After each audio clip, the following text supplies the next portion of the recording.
પોરબંદર મહાનગરપાલિકા બનતા પ્રથમ વખત સ્ટેન્ડિંગ કમિટી પણ અસ્તિત્વમાં આવી છે। ત્યારે આ કમિટીના ચેરમેન તરીકે વિક્રમભાઈ ઓડેદરાની નિમણૂક થતા ભાજપના અગ્રણી તેમજ મિત્ર મંડળ દ્વારા શુભેચ્છાઓ પાઠવાઈ હતી।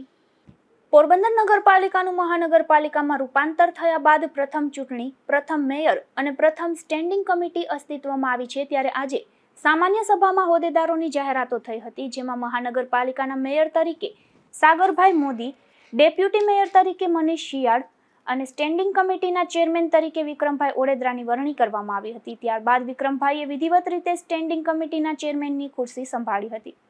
ત્યારે ભાજપના આગેવાન ભલ્લાભાઈ મૈયારિયા, ધર્મેશભાઈ પરમાર, ગોવિંદાભાઈ ઠકરાર, નાગાજણભાઈ ઓડેદરા તેમજ તેમના મિત્ર મંડળ દ્વારા શુભેચ્છાઓ પાઠવાઈ હતી।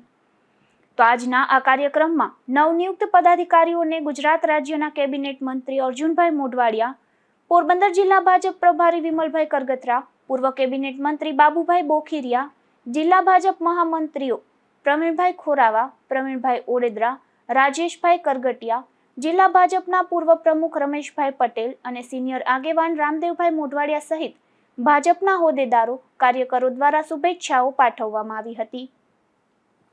નિપુલ પોપટ સાથે અશોક થાનકી, ગુજરાત ન્યૂઝ, પોરબંદર।